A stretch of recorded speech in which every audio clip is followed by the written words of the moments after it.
Hi, Sage. Welcome. So glad to Yeah. have you here with me today on the Beyond Yoga Teacher Training Podcast. How are you? I'm so great, Sandy. Thank you so much for having me. Yeah. Sage and I were chatting before I hit record, and it's interesting. The listeners know that I'm pretty much solo and haven't had guests on in quite a while. And sometimes I think it's a while, and then I look back and it's like been 2 years. So welcome. I'm glad to have you, and I'm glad you reached out. And, as we're kind of segueing, getting started, I thought interestingly too, is that our paths are just now crossing. You and I believe we have been in yoga teaching in the community and yoga space for a couple decades now. And interestingly, too, we live in the same state and we're within really driving distance of each other. And so it's an interesting thing that we're just now connecting after it's been several decades we've been in doing this work. I believe in timing and I believe it's the right time. So I appreciate you reaching out, and I'm looking forward to chatting with you today about a topic that's really relevant and could be daunting when I think about philosophy and yoga and the things as a teacher trainer that can really trip some people up is philosophy, anatomy first, usually, and then philosophy. So want to welcome you here. Want us to kind of people that know that listen to the podcast with guests. It's a conversation and we'll see where that conversation goes. But certainly you have a book coming out. And so that's exciting. And I want to make sure that we really touch on that. I think it's a little interesting too. I've just stumbled on your podcast. And I don't know how long you've had it out, but I stumbled on the podcast and have been listening to it and recommended a couple episodes. I graduated a teacher training group in May, and there was one in particular you had on how to get your first position. And I thought that was so valuable. So that was one that I sent along for the trainees to dig into. But for me, and a little chuckle that kind of goes along with our connection of location and where we are, it was one, and you can correct me on which number it was, but you were talking about dukkha and you were giving an analogy that resonated tremendously with me about dukkha and where you are, and you're located in Chapel Hill, you're Tar Heel, and you referenced the association with dukkha and the nemesis of the 4-letter word of Duke. So my home, my husband is a Chapel Hill graduate, and he's been a Tar Heel since he was a little guy. And so my children they didn't venture off to Chapel Hill, but they are Tar Heels. We are Tar Heels. My home's been painted at times, Carolina blue. So when you said that dukkha, and I just chuckled to myself and I said, what an excellent association. Now, maybe I'm the only one that's really getting it in that way, but I thought that is perfect because that's what that means. That's the So anyway, mnemonic that I love. It's so easy. It just stuck in my head. I've got another one that relates to that maybe won't translate so well in the audio format, but I'm going to describe it to you anyway, because this is a very North Carolina reference as well. And also, Sandy, just talking to you it sounds like home. I love it. I absolutely love it. So when we're thinking about dukkha means bad axle space, and its counterpart is sukha, good axle space. And good axle space is where the hole that the rod that connects the two wheels would go through, is well balanced within the circle, and it looks a lot like a Krispy Kreme donut. there you go. That's a good one too, because not only is my husband born and bred Tar Heel, but Krispy Kreme is at the top of his list. And the hot now sign, well, whether it's on or not, You can always make it it hot in the microwave, about 9 seconds. You absolutely can. That's a great one too. I had to bring that in the beginning because that just resonated with me the other day. And I think I was in the car and I just started chuckling. I mean, it was just perfect for me. So let's kind of dig in. So your book, Yoga Off the Mat. I've had the ability to dig into it a little bit. I still am making my way through there. So I think it's in very manageable pieces, but there's a lot there that you want to sit with. And I'll let you kind of speak to that in a few moments. But I thought, as we were getting started, I would want to ask you first, kind of how has your understanding of the practice evolved? Maybe where the philosophy part has lined up with that, and maybe a specific example of something on the mat, but off the mat in your experience. Sure. I have been practicing yoga since 1996, so I guess that is 30 years now. I'm 53 years old now. My first experiences with yoga were kind of negative. I found it off putting, and I've had such a strong negative reaction that I forced myself to go back and dig in. And then ultimately was like, yeah, that's not for me until I was pregnant with my daughter, who's now 25. And I thought, oh, maybe I should try prenatal yoga. And that was the game changer for me. It just made sense. It felt right. There was a community element to the class that I especially loved. And then I was sold. And while prenatal yoga is not the most physically rigorous style of yoga, it definitely helped me get to know my body in ways that I found really useful. And then once my daughter was born and I got back to running, I was training for a marathon and discovered yoga as a perfect complement to the aches and pains and the mental fortitude that I needed to develop as an endurance athlete. And that, I think, there certainly were some elements of yoga philosophy that were useful in the prenatal and postnatal experience, but the endurance sports element really showed me the power of the philosophical approach that yoga offers to our daily lives, whether we are running a marathon or an ultra marathon or sitting in traffic or having a tense conversation or just trying to be with ourselves and to know ourselves better. So I was fortunate, I think, as I came into the world of yoga for athletes and kind of use myself as a test subject. I was fortunate to already be turned on to the philosophical side before I became a full-time yoga teacher. And I full-time I think is maybe not even the word for it because I don't teach yoga 40 hours a week, but I do yoga related stuff. Probably way more than 40 hours a week. But before I came into this side of the career, I have a PhD in English literature from University of North Carolina at Chapel Hill. And what English literature teaches us is how to use stories to make sense of our existence. And so that's what fiction is there for. But philosophy is there for the very same reason, to help us understand how to make sense of our existence. What are we doing here? What kind of people do we want to be?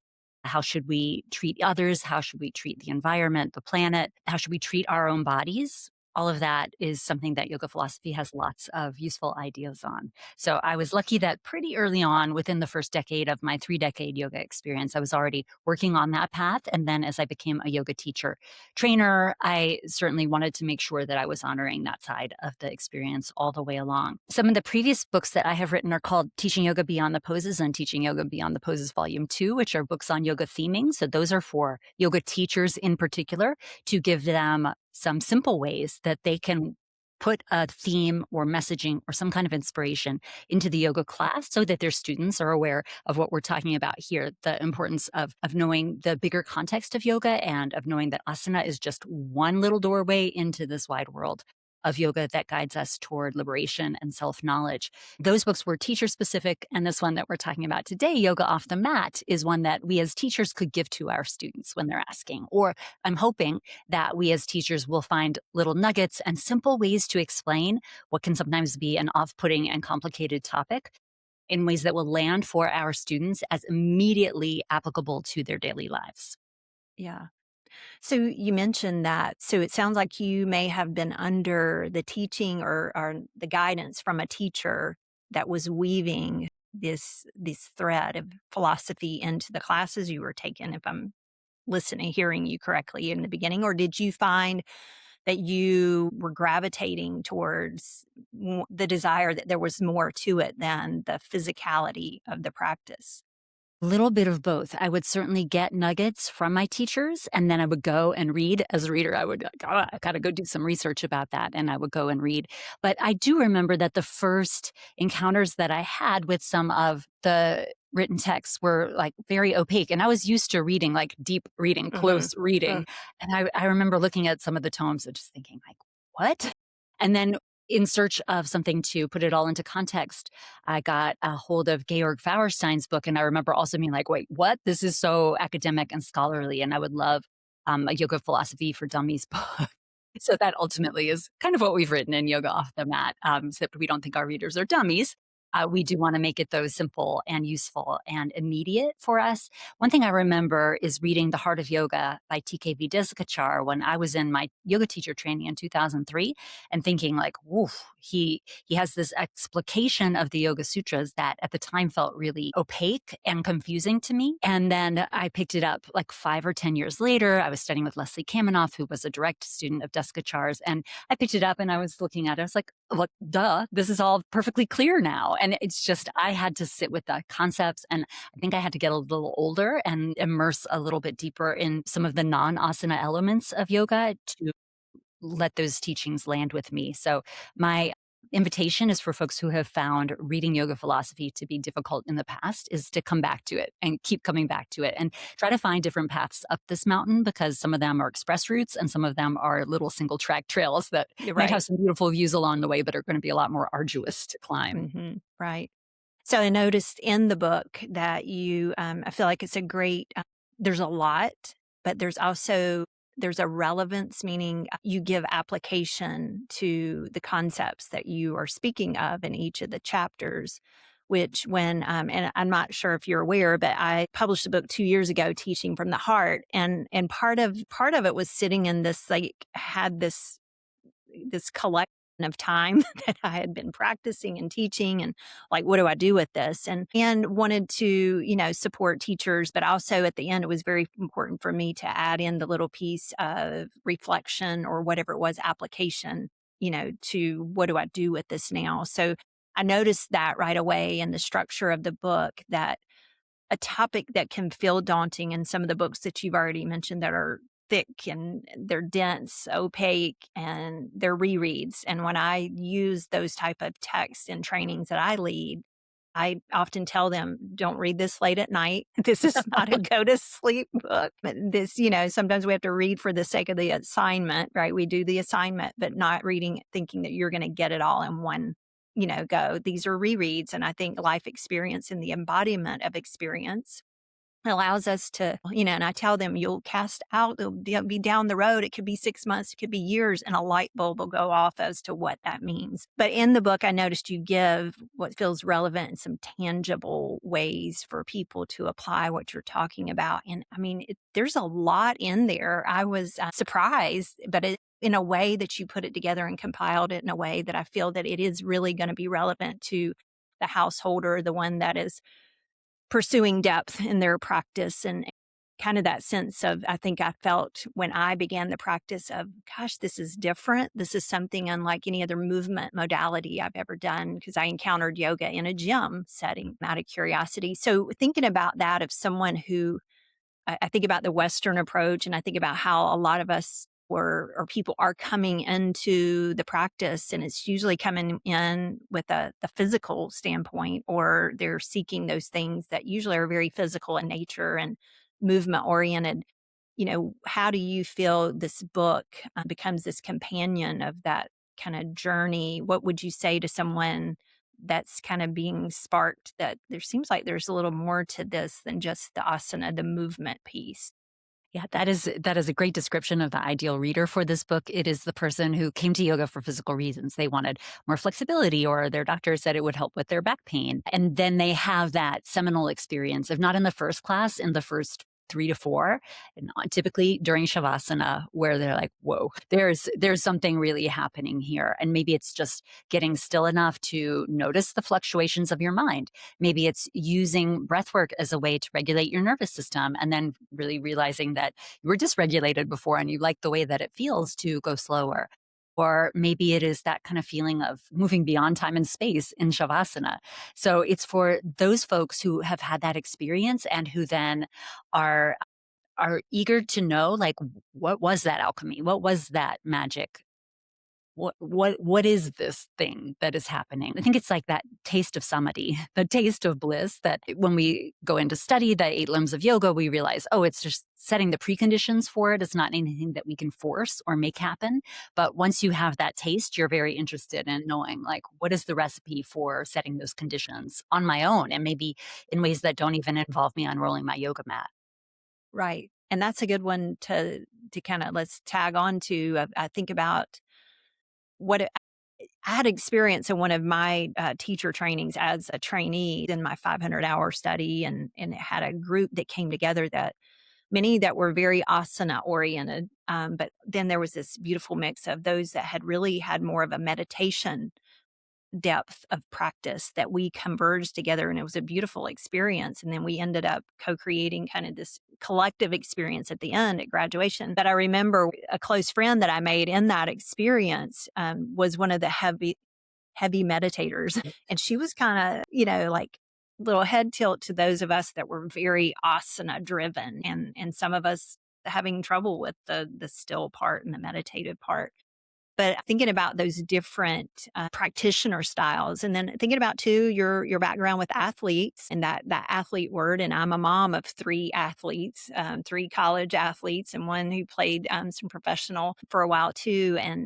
And how they have woven and tapped into, you know, obviously their mom's a yoga teacher, but it doesn't mean they always were about wanting to practice yoga, but they found in their own way that little piece, like we're talking about, something that kept drawing them back that was different than before. So I'm trying to think about, you know, like how do we even begin as teachers to offer this to the people? Like, so if we're not teaching to the philosophy woven into it, do you think that students that are getting more heavily based asana, other than the weaving the philosophy to underpin it, do you think they're going to have that ability to tap into that there's something different there? Is that question make sense? It makes sense. It's a really good question. I think that the philosophical teachings can and frequently do, if we're lucky, come through the physical teachings as well. And I love that you asked that, like thinking about our joint roles as yoga teacher trainers, because in my 200-hour yoga teacher training, we get to philosophy only as unit 9 out of 10.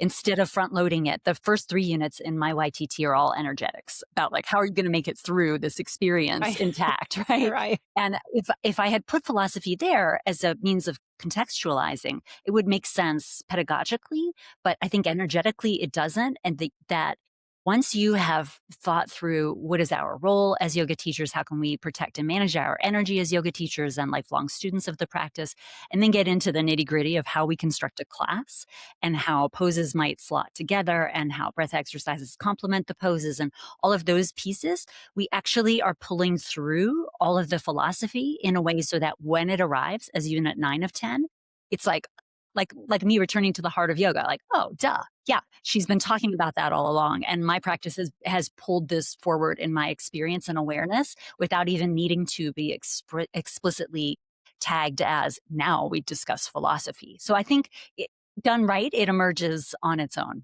So it's more of a subtlety that's sliding in there. And I can think back, I try to think back to to when my teaching path, and in the beginning, of course, I do feel like it was very like physical, know the poses, put the poses together. And I'm a huge proponent of, yes, please put the poses together in a way, not we're just throwing something together. There is a reason to that. But I can try to think back to my own progression as a teacher, but as a practitioner too, of just the curiosity that led me to the mat. But I felt like it didn't take long to feel that sense of there's something different here. I've always been about movement and the physical and working out and, you know, group fitness classes and all the things, but there's something different. I don't know what it is. I can't pinpoint it yet. And I kind of was in a pursuit too, as a teacher, kind of fast forwarding now several years ago, of like, what is it that actually draws students back to the mat, to the class? And then some of them will be, and I could imagine with this book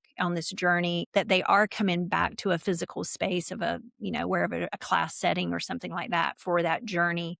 Some of them, though, will be, and I think sometimes it's hard for people to grasp that you can roll your mat out wherever you are, you know, in your home or, you know, wherever you are as you travel, and develop that home practice. And sometimes I think people are unsure of that. So I feel like this book could companion with someone who, gosh, is in varying stage of their development of their practice. They could carry it with them in understanding better the practice in a studio or a Y setting, gym, or in their home. But when you think about the physical practice, the philosophy, and I think sometimes, and I think us talking about this as trainers, this is where it heightens to us of what we have to train people to be able to do, go lead those physical classes, but the underpinning of why they're doing what they're doing, and that philosophy aspect. But do you think there's a danger in the separation of just purely teaching the physical asana versus never tapping into that philosophy aspect Is there a danger there in this practice as a collective experience and as the yoga of what we know if we try to separate it off and compartmentalize it just asana without the other underpinning of Yes, I philosophy? feel like as much as I want to believe that the lessons are going to emerge naturally from the physical practice, that there is an end of the spectrum where we have gone a step too far over that line in sanitizing it, like decontextualizing it. But exactly where that line is, I think, is really dependent on the location where the class is offered, on the people who just happen to show up on any given day, and on whether the teacher is bringing in other elements, whether explicitly from yoga philosophy or from other approaches to spirituality or self awareness, self knowledge. I think there is a way that it could be done that is fruitful for helping the students know themselves better, that may draw on different traditions from yoga. And the class might be marketed as yoga. And we could have a deep philosophical Right, discussion about right. like where that line is. Where like, let's just call it something different. Let's call it self knowledge class or mindful movement class. I think I would love to call my classes mindful movement, but that's a Right. lot more letters to put in your URL for your website, Exactly.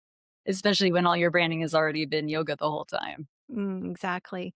I think you tapped on as something that I'm hearing, like kind of this, there can be a misconception out there. You certainly don't want to get at like what yoga is, what yoga isn't, and the perception of all the things. So, and I think philosophy and different viewpoints, people, humans, voicing about that. And sometimes we're not a culture anymore that is okay with discourse of and differences of opinions or perspectives, unfortunately.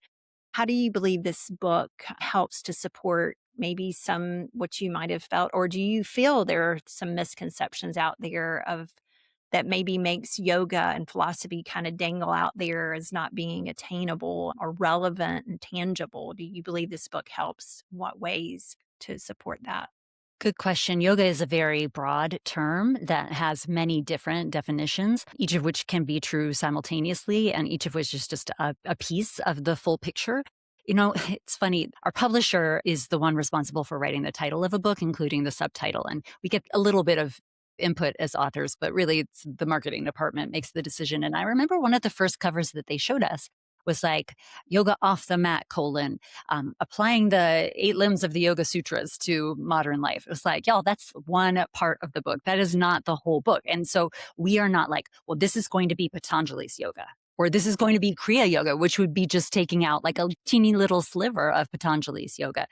We certainly do talk about the Yoga Sutras, but we're looking at the broader tradition. We're looking at tantric texts. We're looking at stories from the South Asian traditions, and we're looking at a little bit of Buddhism practice involved as well, because these are all various tools that we have for self awareness and self knowledge. And trying to label something as yoga or not yoga, as you know, is a very slippery slope, and the nuance can get lost pretty quickly too once you're like, no, this is the definition of it. So we include an introduction that gives an overview to this, but trying not to be dry and trying not to cover what's already been covered in both like the really heady academic texts and then in some of the more important contextual still academic texts that have come out recently, like Mark Singleton's Yoga Body, Stephanie Simon's book. So we nod to that just in the introduction, and then we try to get into the usefulness, the utility for the reader themselves. Like, okay, what is going to be useful for you? What will help you know yourself better? What will walk you a step or two toward feeling more connected, toward feeling more free, toward feeling more liberated, toward knowing yourself better, toward emphasizing the positive elements in you, toward recognizing and reducing the shadow side, the kleshas we go into. And then we move into models of being. So we look at various systems, and it's not just yoga, it's also Ayurveda. Look at the doshas, at the gunas, at the koshas, at the chakras, these systems that all give us models for the subtle body, for the energetic body. And finally, we look at ways to keep the balance alive once you've found the balance and taken that step or two toward liberation. How do we sustain that? As I say, some of this is coming like quite specifically from the Yoga Sutras, and some of it is coming more from the hodgepodge of traditions that would all fall under the big umbrella of what we call yoga these days. Right.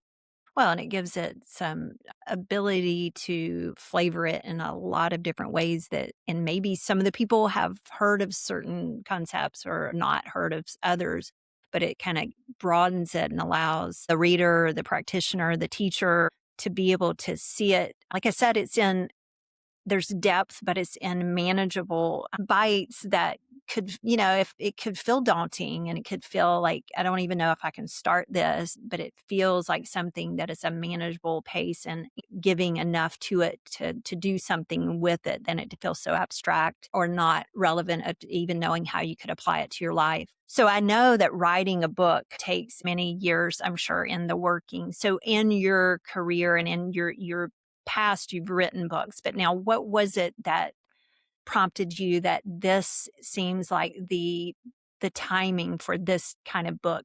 Can you speak a little bit and share with us about that? Sure. Sandy, you know, as an author that we're hopefully always writing the books that we wish we had had, and that's how we pay forward our privilege and education. And so that certainly was a big part of it. This is my fourth book that I co-wrote with Alexandra Desiato. She and I also wrote both volumes of Teaching Yoga Beyond the Poses together. And before that, a book called Lifelong Yoga, which is basically yoga for aging athletes or, yoga for healthy aging.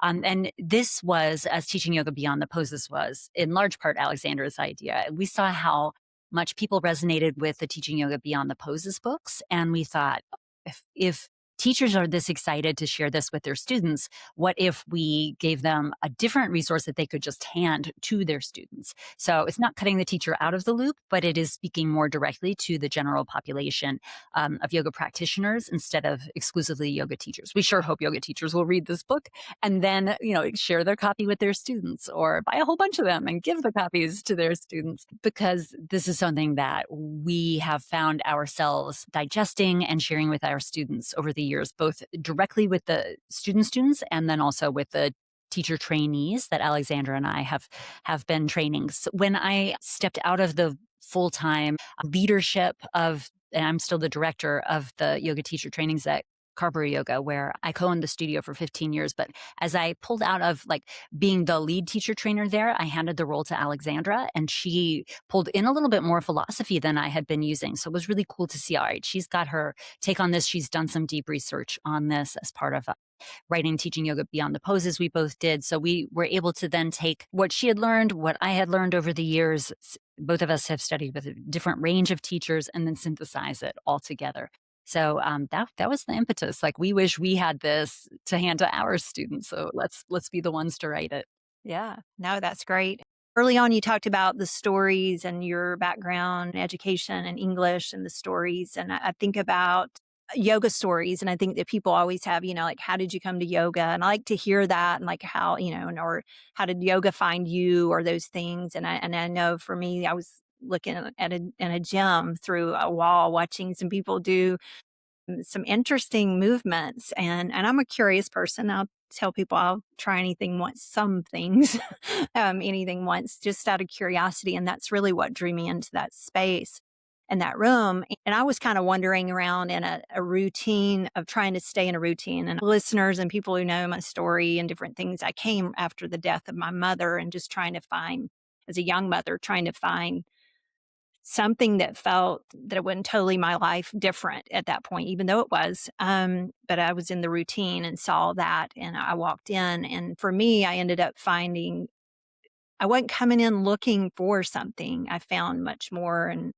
I think, and I say all that to kind of segue to, I think we do have people who come to the practice. We have physicians that are sending, thankfully, and I hope many are now educating themselves as to what the practice is a little more than just go. And that's a start point. But us as teachers knowing how to direct students into the appropriateness of the space for the practice, especially a movement asana practice. But they're coming for that, or they're inundated with yoga as a mindfulness practice, a modality for that, right? They're coming, you hear the flexibility and you hear all the list of the things. When do you think, or what do you think about? It's kind of like they're coming to do something, right? Or seeking something different. But when, and I feel like you bring this in towards the end of the book and you've mentioned it, when do you think the point happens when the yoga is less about the doing and more about the being? And I know that's going to be different for each practitioner, but maybe speak to kind of what your experience has been for yourself as when that kind of shift took place, or when you've seen that maybe in a student or a trainee or someone like that. When is it less about trying to do or achieve something here, and it's about kind of uncovering and tapping into the being of who we are through the Yeah. practice of yoga?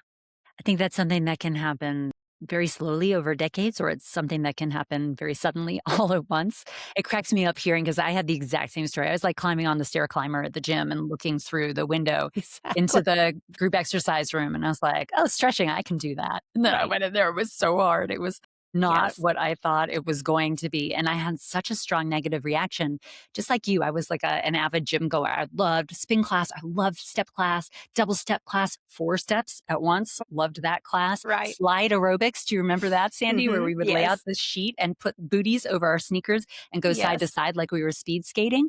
And, I went to slide aerobics a couple times and I thought, interesting. Like, I really feel my inner thighs the next day. That's kind of fun, but it's nothing that made me feel like I need to drop everything that I had planned for my career in life and follow this path of slide Right. aerobics, right?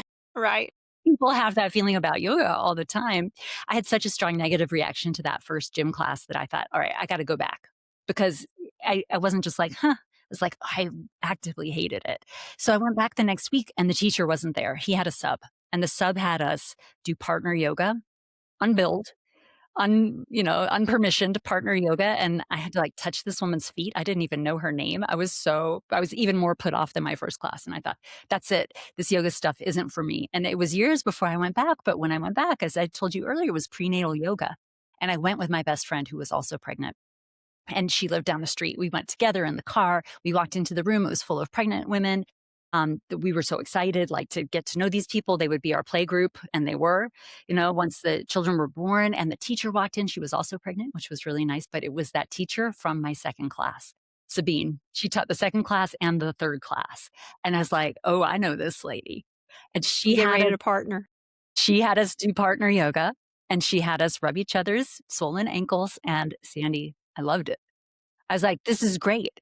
Look at this. Like, we're connecting. Look at this. I'm feeling this sense of potential and connection, and like connection, like you say, like parents, children, like to my mother and grandmother, and to this child that's growing within me, and to the universe that can like create life out of nothing.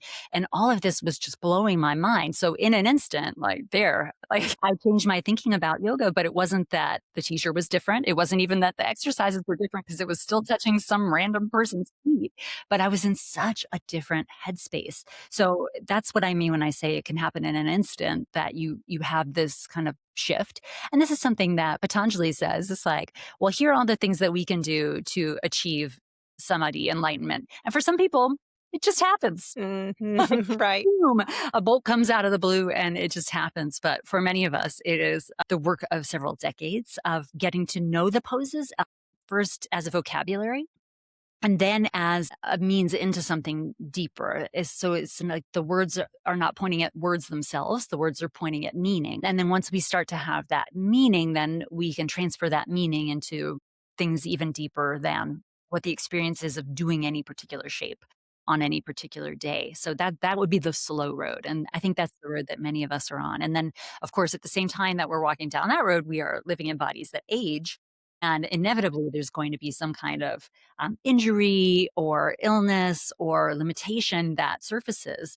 And then we're lucky that we had the tools that lived underneath the language of the asanas, these tools of self knowledge that then can step in and keep carrying us forward, even when our bodies are not interested in or able to perform the poses anymore. So, what would you say, or how would you define your yoga practice these days? I am so lucky to have a very robust, this is going to sound like I live on yoga retreat, yoga practice, because for the 15 years that I owned a brick and mortar yoga studio, it was very difficult to be a student, except when I was traveling, because when I went to classes at my studio, even though they were explicitly not for evaluation purposes, of course, the teacher is going to be aware that I'm in the room and the other people in the room are aware that I'm the owner. And I would have to like set up in the corner and it felt very self regulated and self limited. And of course, then you can't also go to other studios in town without it seeming kind of strange. Right?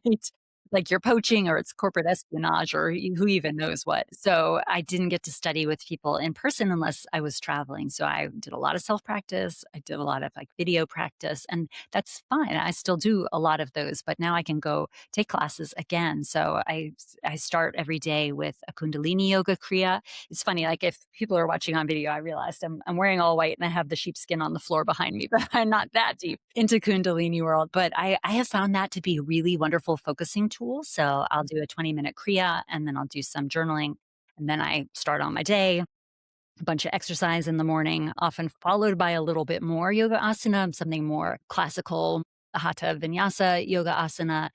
And then I usually do my work in the afternoon and I always end the work period before the cooking dinner and unwinding in the evening period with another practice that's more mindfulness focused. So that could be doing meditation, that could be doing another Kundalini yoga kriya, that could be getting on my mat and just doing some somatic yoga, rolling around.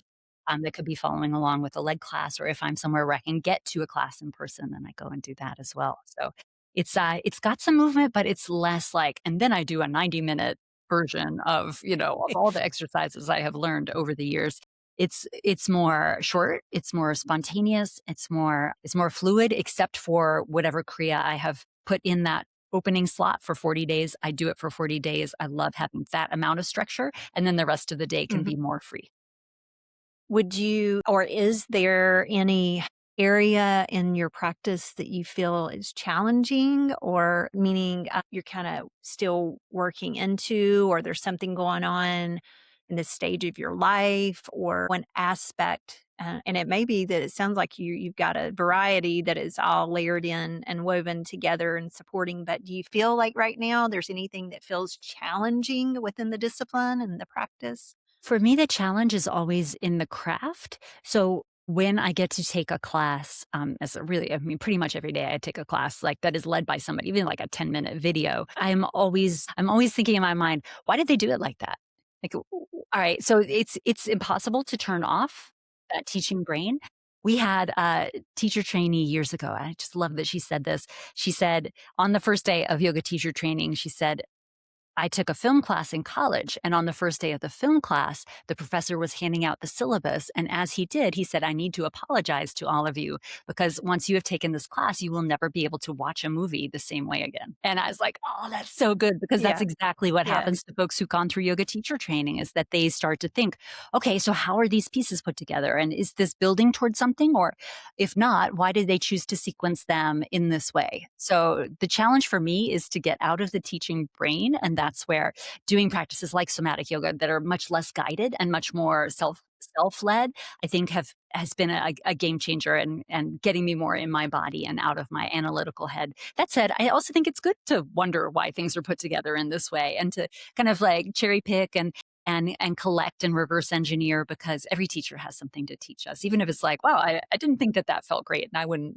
guide other people Right. in that particular way. Right. Sometimes to know what you desire or want is to know what you don't want. Yes. But it all is teaching. It sounds like it's a cross train in your yoga practice. Yeah. What other than the yoga practice and maybe movement or anything are you incorporating into? I mean, are you active out, doing outside things? What is it other than? I know you said you sound like you're on yoga retreat Yeah. every day. It Again, it's does it's sound, pretty luxurious. right, it does After sound the like yeah, that. after the journaling, I have my coffee, I have my yogurt, and then I go walk in the woods for 2 hours, like, literally every day, and that is an amazing practice as well for self-knowledge, for cardiovascular fitness, and, then many days I will do some weights, resistance training after that, and then many other days I'll do some Pilates, either mat Pilates or equipment Pilates on the reformer, the chair.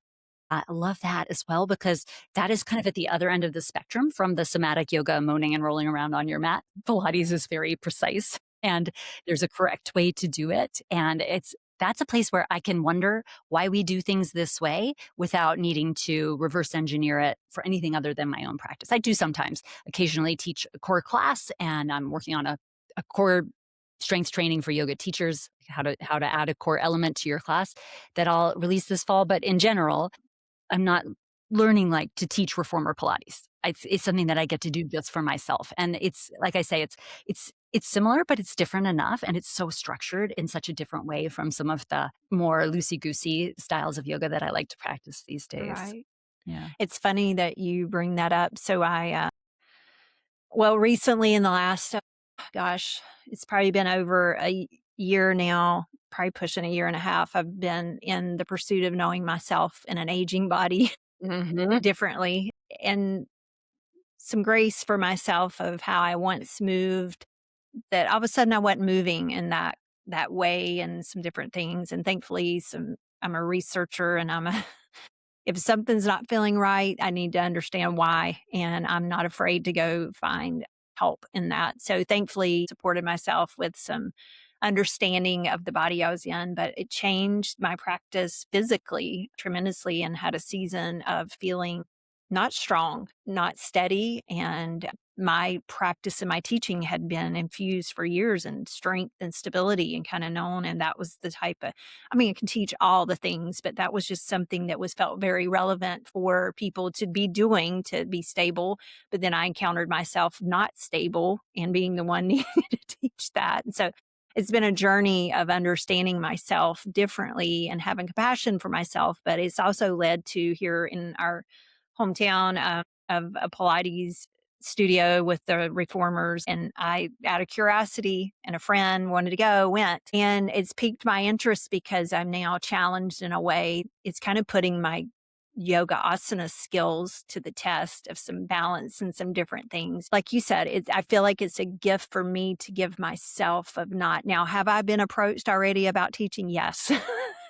And so, like, no, I'm not. I'm interested in this for me, and what this kind of new way of doing something, while I can recruit some of what I've learned, which is helpful to feel like, okay, I feel the foundation of what I have, but now I'm being challenged in a way that I'm a little unsteady, or I'm a little depleted in a different way, and challenged in a much different way. And so it kind of heightened my awareness that we can get not stuck, but we can get in the groove. Is nice, and to be in the groove. And I think we can be in that in our yoga practice. And I often tell people and trainees to cross train in your yoga practice to understand all the different modalities and ways that we can learn. And then so that then we can also be useful to others too, to help them in navigating that as well. But it's interesting you brought up, which I think Pilates has exploded and it's all around us, but it's just presented a different way of doing something, but also being okay with feeling comforted that I already have developed some skills that are supporting me in that.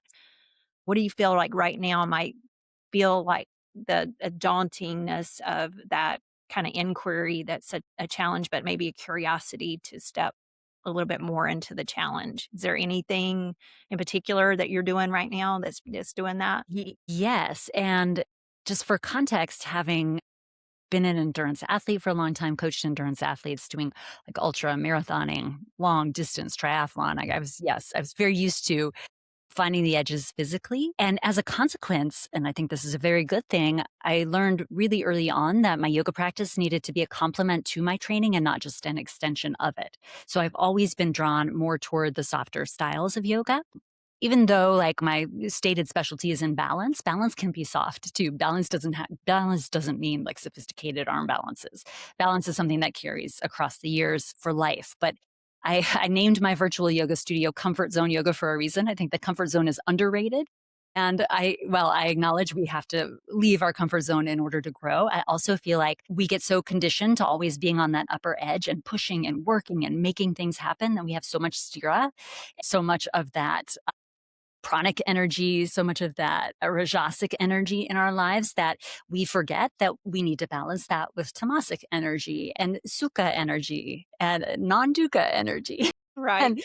And the comfort zone is a good place where we can operate without fear of failure. I love that definition of the comfort zone, the place where we can operate without fear of failure. And as yoga teachers, I'm trying to bring yoga teachers into their comfort zone because a dysregulated, amped up yoga teacher who gets up in front of the room and is always trying to prove themselves is not going to be the best servant to the students who are in the room. And I always like to think of teaching as an act of service. So all of that, a ramble to say, I've always liked not to have a super strong edge in my yoga practice, with the exception of like kind of pushing the edge in yin yoga.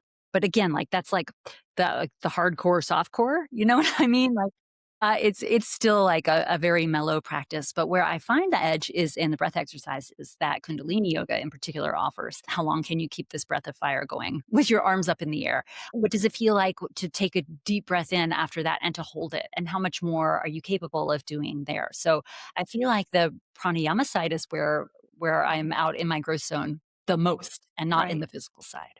You mentioned about and then my pursuit a year and a half ago, which I'm still in the pursuit of understanding, but I'd met with a functional doctor that I was working with, and I remember we talked about obviously the regulation of my nervous system and that I was wired but tired and all the things, and it just felt like such a blow in a way of I'm a yoga teacher, like, I teach this stuff, like, I teach all these things, like, how did I, Don't they succumb say to we teach this? what we most need to learn? I know, yes, and then, like, you're mentioning about the edge and how, we as from the teaching side can feel that we gotta go in there, and I remember gosh, it's been a long time now, but I used to have a student that would come in and say, "Are you gonna kill us today?" And I'm like, "Well, no, that is not my intention." But there was this kind of feeling that was being generated as if there was the asana and the practice wasn't this physical, demanding puddle of sweat, can't barely move and walk out, then was it beneficial or was it productive? And I think that's a producing side of things that we can very much see in the yoga community and the setting, and it's got to be cultivated and or the narrative changed and how we teach and hold the space for people. But all of that to say of thinking about the philosophy and the underpinning of the concepts and not just abstract concepts, but these life practice pieces in your book for somebody that completes your book, that reader, whether they're and maybe speak to the householder that's seeking to deepen their practice and then maybe the teacher too. What is it as far as when they finish your book? What were you thinking that you really would want for them to carry with them to make an impact in whatever it is in their practice or their understanding of the practice? Great question, because as you say, this book is full, it has many chapters, probably 30 some chapters. Each of them is pretty short. So that's 30 some potential lessons, each with sub lessons. So I'm not expecting folks to go and like work through it page by page. I would be delighted to have them come in and think of it as a buffet or a smorgasbord and figure out like, all right, what chapter calls to me? Let me read that. Let me try these actions that Sage and Alexandra outline in this chapter and see if I can apply them to my daily life. There's a great model. Like I use it to script my podcasts. So when I sit down to write an episode of Yoga Teacher Confidential, I literally have this outline in front of me and it says, what? So what? Now what? And it's like, okay, so what is the teaching? And that's what these chapters are trying to give you. And so what is like, why does this matter? Why does this matter to us? This is also a great way to theme a yoga class. What, so what, now what? And finally, now what? Well, given the what and the so what actions might we take as a consequence of what we just learned? Now what? And so I would love readers to walk away with 1 to 30 some now what's that they can then evolve in their daily life over the years. And that's why the very last parts of the book are giving you actions. There are actions that you can take for amounts of time and actions you can take across the years. That's divvied up from like some things that you can do in 1 minute, some things that you can do in 5 minutes, 15, 30, 90 minutes, and some things that you could do every day, some things that you could do on a weekly schedule, some things that you might like to do monthly or quarterly or semi-annually or even annually. On the annually side, it would be something like get yourself on your own yoga retreat, even if it's a self-designed and self-hosted yoga retreat. But then there are also these teeny little micro actions, the smallest of which, of course, would be like close your eyes and take a deep breath in and Right. out there. That took less than a minute. In fact, you could do several of them over the course of a minute. And that might already have a now what? Like, Now I feel slightly more in tune with myself. I feel slightly more ready to be of service to the people around me. I feel slightly more another step or two along the path to becoming my true embodied self. So I hope that people will have a now what of anything from like, well, now I remember that when I'm feeling stressed, I can close my eyes and take a few deep breaths to I have become a yoga teacher and Right. and I'm sharing these lessons with other people. So anywhere along Yeah. that spectrum would be a Yeah. delight for me. Absolutely. Well, tell us a little bit before we wrap up here. Tell us how people can get the book Great. and connect with you further. Sure, absolutely. Yoga Off the Mat, it comes out July 14th. So if you're hearing this after this, you can get it wherever you get your books. And that includes, of course, the online booksellers ebook format. You can get it in paperback. You can get it in audiobook format. Alexander and I alternate the chapters, so you'll get to hear her beautiful reading. And you can also come through to sagerountree.com/yoga off the mat to get the journal that is a companion to the book. So there are several different formats. If you'd like to type in a Google Doc, you can do that. If you want to print out the journal, I've given you both a color and a black and white option. So that's a way that you can begin to find your own now what and interact with that. You can also get this book from your local library. In fact, I would be delighted because as authors, we get the same royalty no matter who buys the book. And if the library buys the book, I do believe we get a little bit more if the library buys a copy because they know that they will be lending it to more than one person. But that means the people after you will get to enjoy the book as well. So there's typically on your local library website a book request form that you could fill out. So truly, wherever you like to get your books, including for free at the library, in whatever format makes the best sense for you. And then there is that free download available at sagerountree.com/yoga off the mat. Right. Awesome. Well, congratulations. Thanks, I Sandy. understand the depth of what takes place and then I don't know about you, but it was another sense of kind of like with the podcast of putting yourself out there. And I've often, when I've talked about my book, felt like, you've birthed another child out into the world and feels a little bit more vulnerable than your natural children because I can guard them. I feel like a little bit more somewhat as a mother, but your book, you're kind of putting yourself out there and you're hoping, right, to be received. And more importantly, that it's a value in someone's, like you said, service has always been service and connection is what fuels my teaching and any decision I make and what I do. So connecting and with you today is part of that too. And always kind of those are my markers of where I'm going to put forth my energy. But thinking about the book, I mean, it was just a overwhelming sense of accomplishment and putting that together and then to put it out and to have others receive it and read it and ultimately apply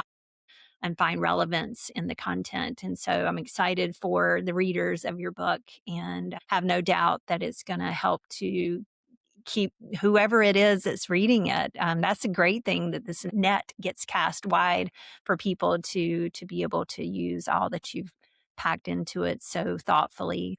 Thank you for that. Congratulations. Just been a pleasure, and I can't wait for this episode to come out and for your book to birth out into the world. And it's been a pleasure chatting with you today. Thank you for coming on.